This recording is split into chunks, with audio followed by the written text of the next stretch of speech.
Do we have the luxury to exist in one discipline? Or is the grand connectivity of all a new concept? Some would call that multidisciplinarianism. I am Misha Maseka, an opera singer turned filmmaker and writer existing, living, and creating in a small prairie city that offers a way of life more conducive to doing it all. Are working artists without the luxury of financially sustaining their lives with one focus, doing too much? Or are they, in fact, doing it all? And I wonder.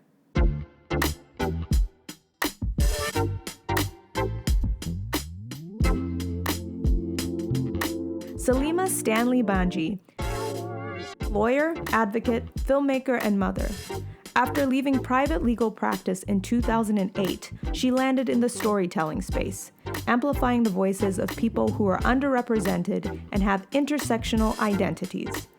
She exists in a multitude, a TEDx speaker and coach, co-founder of Calgary's annual Empathy Week, the 2021 recipient of Calgary's Influential Women in Business Social Enterprise Award, an avid marathon runner, and global citizen, growing up in Australia and having lived in India, New Zealand, Peru, Canada. It is apparent through her experiences and ethos of empathy, creativity, accountability, self-awareness, and unknowingness may be the secret to doing it all. Alia Aluma, an award-winning artist, designer, and writer existing in the philanthropic and creative industries. She has lived, worked, and studied all over the world with opportunities in the fashion and fine art networks of Hong Kong, as a muralist in Italy, fashion photographer in England, a creative director, curator, and designer in Calgary. Alia has been a guest instructor and mentor in her fields of study: art history, communications, commerce, film, and world culture. And in all of this, she gives back, starting the Aluma Foundation with her father and twin brother, which is a scholarship foundation in Uganda for students. Two artists and leaders doing a lot, or simply just doing. I sit with these two women to talk advocacy, navigating visibility, and the importance and responsibility of authentic storytelling. Thank you for inviting me to that office. I have a different office every single week. I love to do just like a check-in at the beginning. So like mind, body, heart. How are you feeling? Mind clear, heart excited, full of love. I'm going on a trip at the end of the week, so I'm very excited right now. You're going to Argentina, right? Yes, and then also to Brazil for a bit. Excited, happy. Yeah, it's been a while since I've done something like this. Such a cool setup you have here. A little jittery, just getting through the day and getting everything done and getting here, but yeah, good. You are someone who is, what is the word I'm looking for? You exist in sort of like not a multiverse.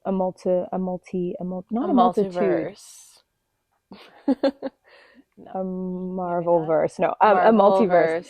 I do feel like a superhero today, particularly today, actually. Yeah. You are a superhero. I mean, you are a superhero in the way that, you're someone who I would describe as like a wunderkind, right? A wunderkid. I mean, that's what you would say. Accept it. Yeah. Working on it. Actually, first of all, can you give me advice? Because I have just recently allegedly become a CEO. Please tell me. Tell me and tell the good people. Tell me, thank you. I've been trying to avoid the word multidisciplinary, but let's go there. Let's go there. In terms of who you are and how you kind of exist in the word. And I know that it's so funny because, so one thing that I do is, I'll forward you questions. I forward my guest questions about and I kind of just ask you what do you want to talk about? Because Alia is a very smart cookie. Okay, ladies and gentlemen, she's very smart. She has a lot of incredible, beautiful things to say about a lot of things. So I kind of just posed the question and made a few offers. And I was like, let's talk about multidisciplinarianism. And to which she responded, that's boring, or something like that. And I laughed because I was like, oh, okay, work. Why? Why for you is sort of the notion and concept of multidisciplinarianism, specifically in art? So multidisciplinarianism is, to me, this new, people treat it like it's this new term, it's this new idea that if you're able to be multidisciplinary, you're I don't know, you're breaking barriers, you're changing conversations, you can do all of these different things without realizing that that's kind of just been the consequence of humans for a very long time. And that's most definitely been the consequence of women existing since like the beginning of time. Yeah. And I think that what we're missing when we talk about multidisciplinarianism is the fact that our ancestors, indigenous cultures, like the grand connectivity of everything was a part of foundational cultures that built everything. And then colonialism, Western thought, metaphysics came in and broke everything down into these little tiny sections. And we had like the breakdown to like the cell, the atom, you know, like the smallest things, so that we can understand all of these things as separate, to really understand how they work together, how they contribute to one another. And what that did is that as a consequence, we all now believe that there's just like there are these facets, right? If you go into science, you're just doing science. If you go into math, you're just doing math, and everything is so far apart that it's like we're reclaiming this idea and bringing in multidisciplinarianism and showing we can do it all. But in doing that, it's kind of like we're forgetting that it already existed. It already started somewhere, and we're using colonial language to reclaim something that was broken down by colonial structures. And that's why multidisciplinarianism bothers me, because like in history, women would be working, and they'd be working, taking care of gardens, they'd be taking care of children, they'd be teaching children, they'd be doing all of these different things. And it wasn't, this multidisciplinary like feat. It was just how they lived. Right. It was existence. It was consequence. And so the idea that we're building and doing all these different things and all these things are connected, it's like it's foundational thought. It's how we got to where we are, right? So that's why that term bothers me. So let's just do away with the term. Like I think that multidisciplinarianism is great, and that we're recognizing it and like returning to it. It's just the term.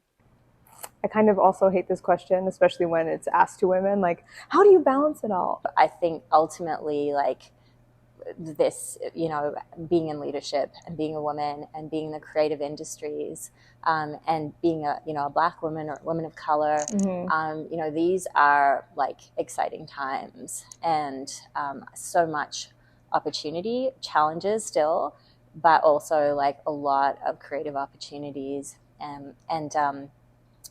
I think when you're passionate about something, it can be easy to like run away with it, take on like more than you can handle. And so, you know, that question of like, how do you do it all? I think for me, one of the big things is like, how can I actually like not do it all and take on less and like create more space in my life so that I can like show up better and be more present and more receptive, you know, when we have space and moments where we're actually like doing nothing and not being productive and like just reconnecting. I think it really opens us up for big things and for people to maybe appear just like walking down the street that you didn't notice, or an idea to like, you know, come up in your head, or a conversation to arise that you might not have invited otherwise. Yes. It seems like, you know, reading your resume, you've lived this like very sort of full international life and with a lot of really, really incredible experiences. And what is like fascinating to me in the people that I like talk to is I'm just like, and here you are existing in a city like Calgary. So like how, why here, why now, but also the beginnings. You're a lawyer and now you are, you know, co-founder of this like lovely, beautiful production house that tells stories. Well, thank you. Yeah. And yeah, beginnings, like I might just like take it way back to the beginning. Take it way back. Way back. And I think that, you know, I always had like creative, you know, I think all humans are inherently creative, and a lot of like that creativity is often like stripped away, you know, through like that sort of conditioning and such. But for me, I think one of like my first experiences of like real joy and almost like liberation in a sense was through dance. When I was growing up, if I was doing good in school, I remember when I was 12 when I painted my first mural, and people bullied me for it. They're like, "Oh my God, of course!" So I never had positive. Your first mural publicly. Yes. Can you just say that again? My first mural. You were 12 years old. And you were 9 when you were published, right? Like the first time you were published, 7. you were 7. But people bullied me for it my whole life. Do you know what I mean? And then I came here. So I had no idea how to handle praise.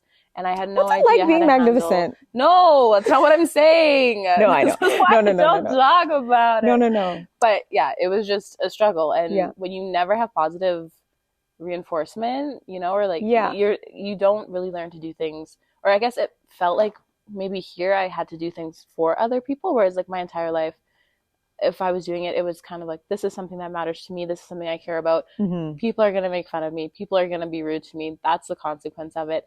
But what I think I'm doing is great. But then all of a sudden you get positive reinforcement, and then people like expect things from you, or they expect more. Then it becomes like you're working for other people and you're no longer working for yourself, and then you're working for the opinions of other people. Whereas if you're only getting negative opinions, I feel like those are easier to filter out. I see. Because that's what I was used to.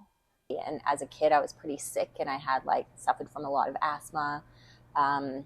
I wasn't really very physically able. And then when I began to dance, it was just like something that came so naturally to me, and it felt so empowering. And so later in life, just the year before I applied to law school, I actually applied to dance school. Oh, wow. And but I didn't get into the program I applied for, and it was a choreographic sort of focus. And so I was really interested in that kind of like creation and direction aspect of artistic projects, but got taken another route, you know, a little bit of a roundabout route. Which, you know, I'm very grateful for. I think a lot of like the skills and training that I got through law school and in my time practicing law, you know, are valuable. And one of the big reasons I went in that direction too was just as someone who was a woman and who was younger, and, you know, given like my racial heritage, I just felt like, you know, somewhat overlooked. And at the same time, like I could contribute so much. And I felt like by getting a law degree, I would sort of get, you know, really find a level of credibility that I couldn't access with some of the ways I identified at that stage in life. I'm interested in a lot of things, but one of the things that I'm interested in the context of art, artists, content creation, like all of these things, right, is this like, I'm going to use the word need because not everybody necessarily feels this way, but sort of the need to be visible. And like for you, who is someone that has chosen, like, I can't say this word today because, you know, I'm drunk. Anonymity. Yes, anonymity. Right, yes. Yeah, thank you. That one. Yeah. I'm kidding, everyone. That is a joke. It's called a callback. I feel like we're in the art. Anonymity. I don't know. I struggle with it too. Anonymity. Yes, no. Yeah. But you know, you've chosen, you've sort of chosen or prefer kind of a life that is a little bit more invisible, but work in spaces that encourage visibility, let's say. So, I mean, what's that like right now, currently? Because, you know, nothing's the same. So in 5 years, you might change your mind.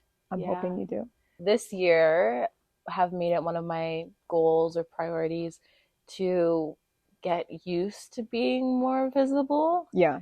And you'll remember when we were working on Queendom, and I was like sick for days because I was like, oh no, people can't see me. Nobody can know my name. I don't want to be in any pictures. And yes. And then I was like so sick at the film premiere that I couldn't even stand straight because I was so nervous. Oh, I do remember that. Yeah. And also, just for some context for the people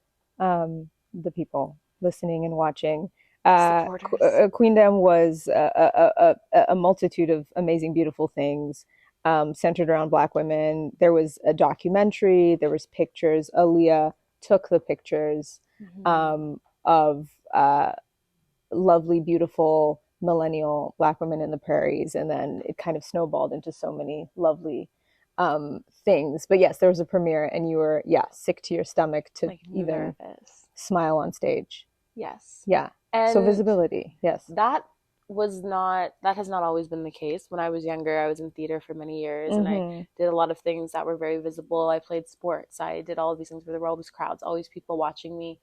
But there was a shift of something, like something really happened in my first few years of university. And I think what it was, I don't know, this is going to be deep, but love that. I grew up in Moose Jaw, Saskatchewan, as you know, and in that entire city, in my entire upbringing, from kindergarten until grade 11, besides my twin brother, I did not meet another mixed race Black person.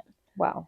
Like my whole life went by, almost my whole young life, and I didn't meet anyone. And we lived in a situation, in a community, in a school where we were the only Black kids in the room for a long time. And because of that, I was treated really differently than I was treated when I moved here. And I was obviously like bullied, as happens.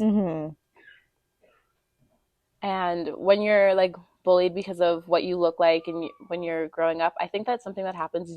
Or a lot of people go into some sort of like theater or something where they can like, act a different role. They can be all of these different things. And I think that was a consequence of that. But then I came here and something happened that I had never experienced before. And I really hope that this doesn't sound like egotistical or something, but I was here, and for the first time in my life, somebody who was not my like mother told me that I was beautiful. And that messed me up. And I know that it's such a weird thing to say and people just don't seem to understand it, but I became like super visible. Like when I was growing up, nobody even cared that I was like around. Nobody was looking. Nobody was giving me any attention unless they thought I was going to steal something in the grocery store, So it was a very different kind of treatment. But then here you become visible in a way that people want it. Do you know what I mean? Like they want to like spend time with it, or like everyone's like, oh, like let me take a photo of you, let me do this, let me do that. And I couldn't. Which is what's interesting about, I mean, again, anchoring it back to this like series as a whole, I think that's what's interesting about certain spaces and places like Calgary, where there's this weird sort of like, people are like, Calgary, Alberta, conservatism, rednecks, oil, gas, but then there's these beautiful experiences that a lot of artists have, where you kind of feel part of like, I don't know, this motley crew, or so the attention that came and everything that came just like barreled in, like the projects that I was working on, the things that I was doing, it was just like full force, and it was just too much. Like it was really intense, really fast. We live in a world where people are multitudes. I identify as trans, transgender, lesbian. Queer comes to mind. My most authentic self. I'm a proud trans woman. I'm strong. Your series, Under the Umbrella We Met, when I read that, I audibly was like, aww, because it's just such a romantic sentiment to me. Anyway, like I read sort of the title of that docuseries and was really intrigued and watched a couple of them.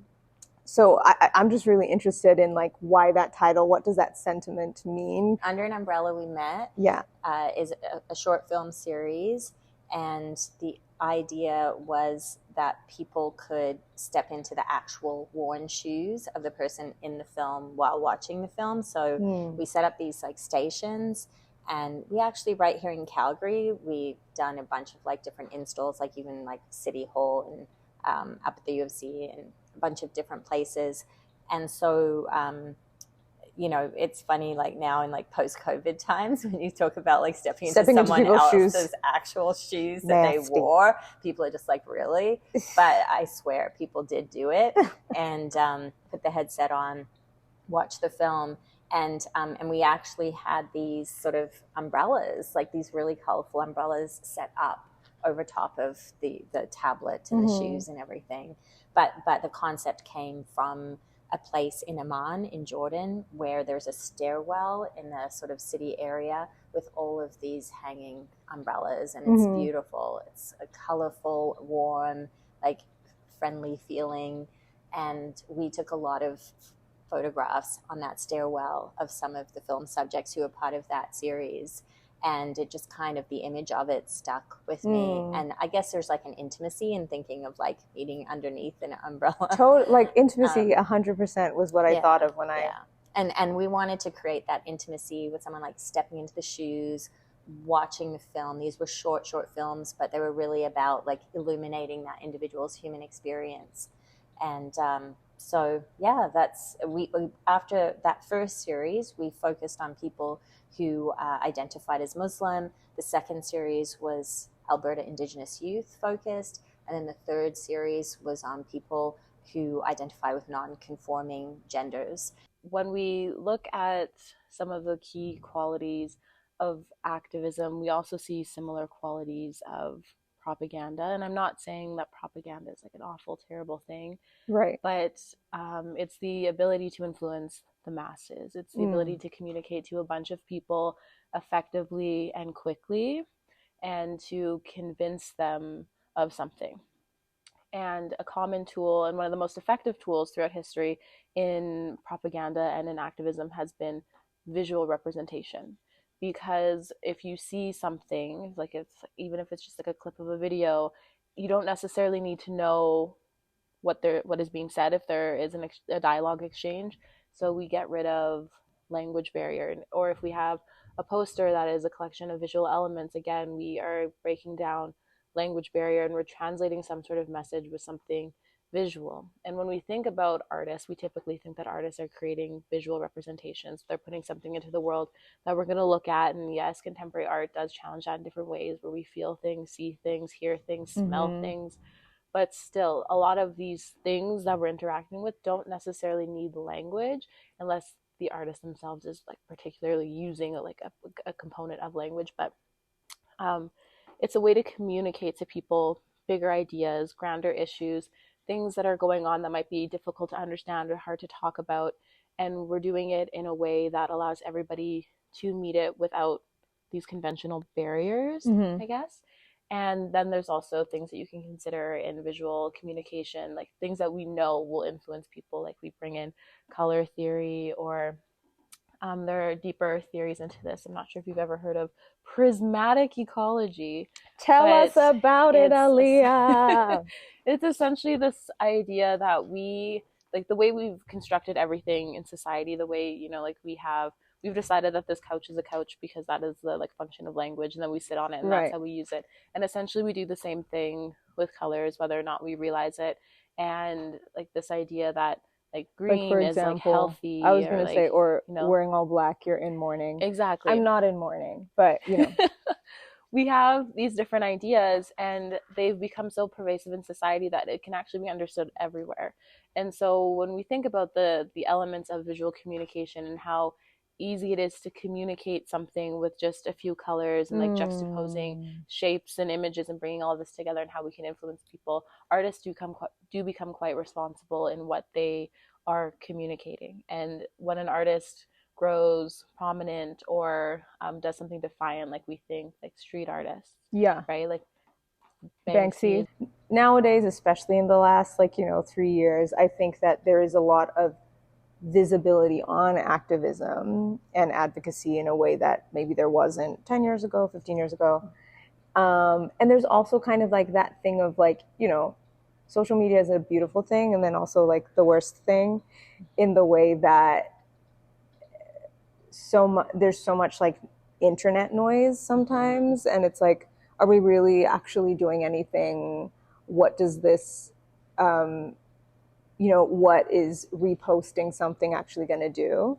What is telling this person's story actually going to do to make a change? And like I sort of use the example of you hiking, not in sort of a negative way, but like for you, how has the journey of advocacy, allyship, and the nuance of that?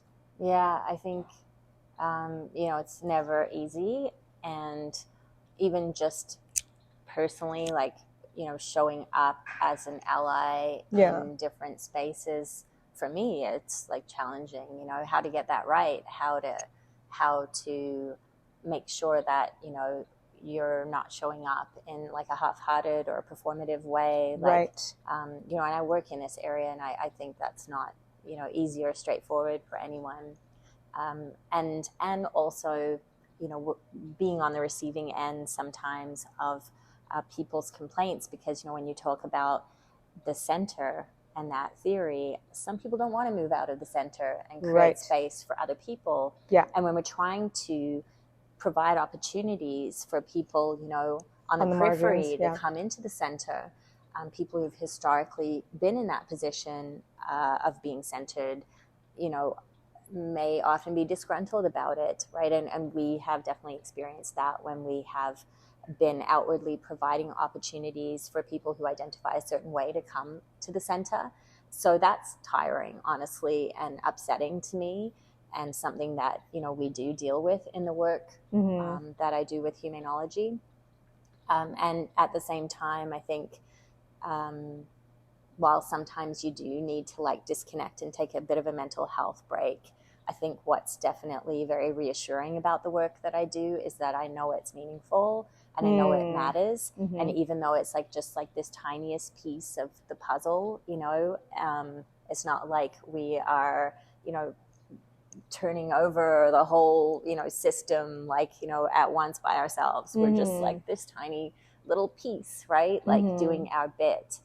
So, yeah, I think, and so, you know, for me, being an ally is so important, because we can't expect other people who, you know, have a certain lived experience where they, you know, have been discriminated against or oppressed or haven't experienced certain privileges. We can't expect them to be taking on the burden of all of the work, you know, and that too has been one of the things that I've heard a lot in the space of the last couple of years. Oh, but I'm not this or I'm not that. I don't identify that way. I don't have that lived experience, so I can't do that. Right. It's like, no, you have to do that, because you can't expect for the people who've been subject to all, you know, all of the things they've been subject to also be the ones on their own to fight against it. Right.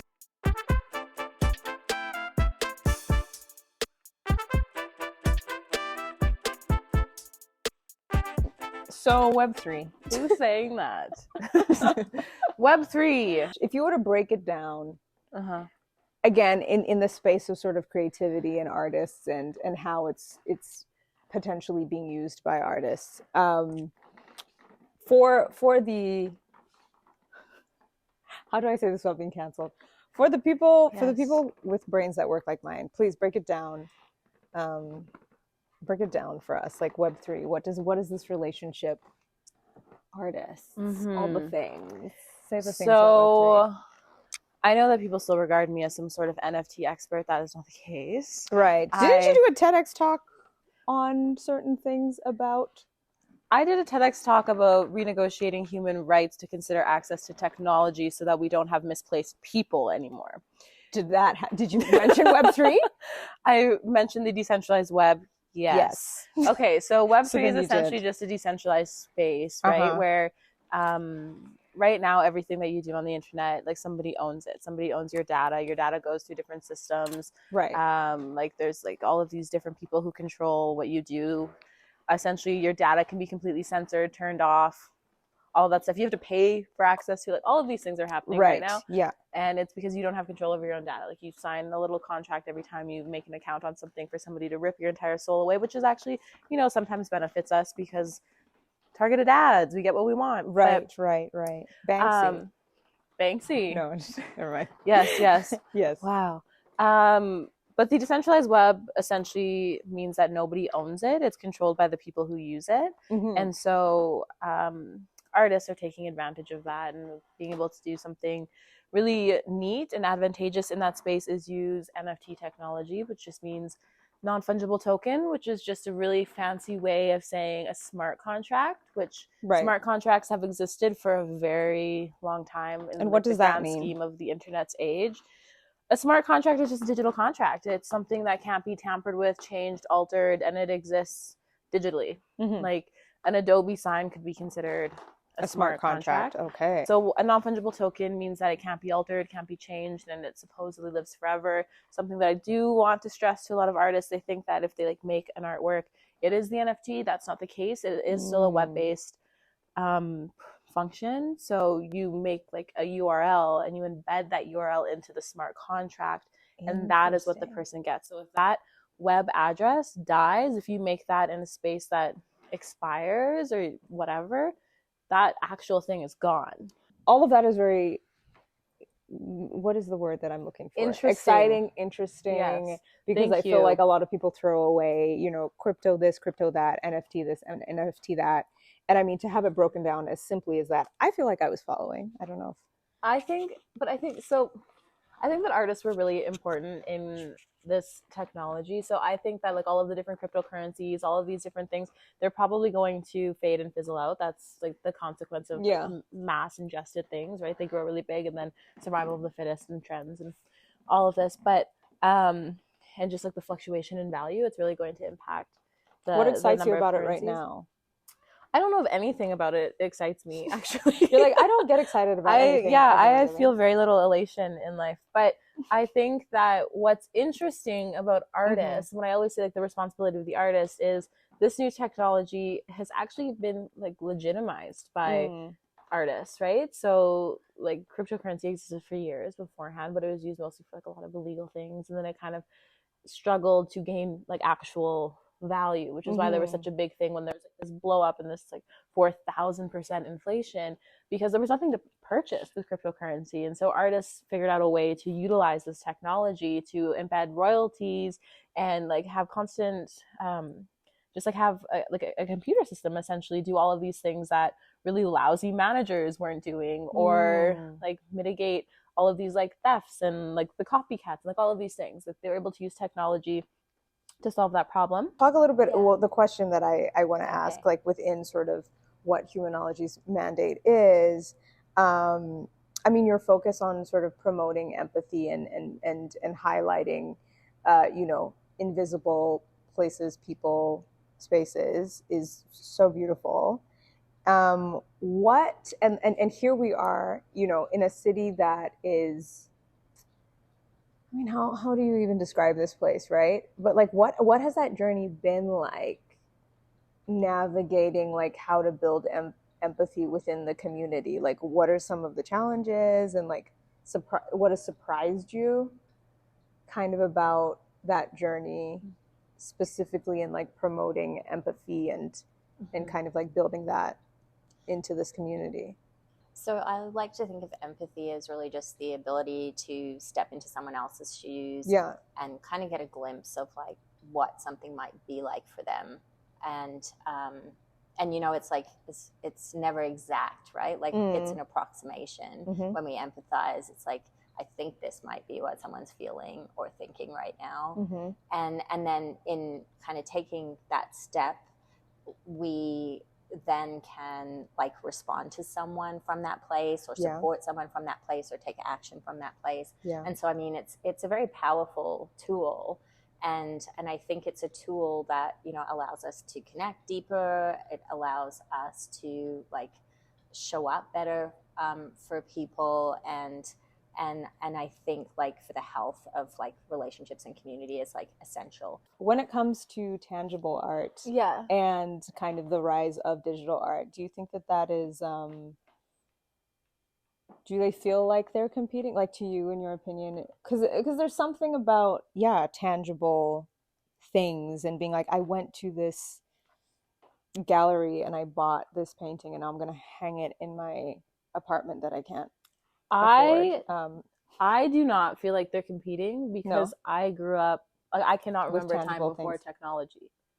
That's right. So my relationship with technology has been pretty constant. Like exactly. It's tangible. So, or I grew up also like in like video game culture, and the kind of video games where you were building things and making things, and that was seen as like legitimate, right? It's like the idea of like there was this like space, and I'm thinking, because I have a twin brother, so we would spend a lot of time doing things together, and I'm thinking about how they're like the chat rooms in the areas, or there's like your like RuneScape was so big, right? And you're like essentially building this entire little kingdom and doing all of these different things. And like so all of these things that are so like, oh my goodness, this is so new, this is so different, I don't understand, you can't live in this world. The gaming industry is massive. Right. Absolutely massive. And now it's entering mainstream into different ways, in the way that people would sell they'd sell the things that they collected, like digital collections of clothing or armor. We're essentially doing the same thing, but now artists are doing it, and we're doing it outside of this video game world. We're doing it outside of the centralized like scape. You know what I mean? Yeah. So that's the world that I grew up in. So this doesn't feel that like different. We're losing anything. Exactly. I'm just like, this is just expanding. So in my mind, if this was a market, like I still think that the art market itself is probably one of the most niche places, whereas this space is a lot bigger because a lot of people have figured out how to access it really quickly. Right. Whereas if I tell people about a secondary or a primary or secondary art market, they're like, I don't know what that means. Creatively, Salima, in this moment, in this time and space and sort of season in your life, what are you giving yourself permission to do? I think one of the things that just actually over the course of like the new year, I sort of had a bit of reflection about was just like, what's the excess that I can get rid of in order to actually make more time and space for me to be able to explore creatively. So that has entailed me actually stepping back from a role that was taking up quite a bit of time, and that's in the works. So it's easy to get stuck in things, right? And I think it takes a little bit of bravery sometimes to just be like, no, I'm not going to do that anymore. That's not serving me, and that's not, the road I want to take. So yeah, so for me, I think just like a little bit of navigating, like saying those no's to then find that pathway ahead. What am I creatively giving myself permission to do? In this moment, I think maybe going back to like visibility, I'm allowing myself to be visible or to have like titles. It's funny, like a constant anxiety of mine is that my Instagram titles are too specific, like the bio. No, it's same. I know relatable. I'm like how you get to change what your account says, and right now mine says designer. I'm like, am I a designer? Yeah. Sometimes it says writer. I'm like, this, I don't like this. It stresses me out. An identity crisis every single time. Yeah. Maybe what I'm doing creatively is allowing myself to have no idea what's going on. That is so. I love that. Yeah. I'm just focused on a couple projects. I'm not focused on so much as like, am I qualified to do this? These are my qualifications. These are my titles. This is what I'm doing. I'm like, this is what I'm working on. This is what I have to accomplish. This is just what I'm going to do. I've been hired for the role, so I must have been qualified in some capacity. Yes. Yes. Word. So that's what I'm doing. Okay. Alia Aluma. Yes. Misha. What would you tell your 15-year-old self? Don't cry so much. Yes, that thing. Yeah, she was pretty grounded, like my 15-year-old self. Okay. Yeah, maybe. So what would she tell you then? Yeah, she might like sit me down and be like, hey, Salima. I would tell my 15-year-old self that you won't live in Moose Jaw forever. That the world is really interesting and vibrant, and that you actually have the ability to make an impact. I think I would tell her that life isn't going to turn out like the way that she expects it to. And some of the things that she thinks she needs to have happen and that will bring her happiness actually, aren't the case. That happiness can come in so many different ways. Fulfillment can show up in surprising and unconventional manners. I feel like she was grounded, but she was a bit rigid, and so I'd probably just try to flex her view a little bit and kind of tell her to be open to like life, fulfillment, happiness, joy, like showing up in like unexpected and unconventional ways, and to be cool with it if she can. I'd probably tell my 15-year-old self that there are more people clapping for you than there are people laughing at you, despite what it feels like. And that your style will improve. Amazing. Yeah. Incredible. Such great insight. It was so lovely talking to you. Great to talk to you. Congratulations on the new role and all you're doing here. And yeah, just like amazing mix of stuff that you bring. I'm trying to be you, Salima. Gosh, I'm trying to be you are the perfect version of yourself. Thank you. But you might just need a little bit more. I was gonna say, if you really want. Is fur the thing that I need in my wardrobe? Incredible. Fake Amazing. fur for all the vegans out there. Right. Yeah. Oh yes. Oh, okay. Yes. We're gonna. Amazing. We did it.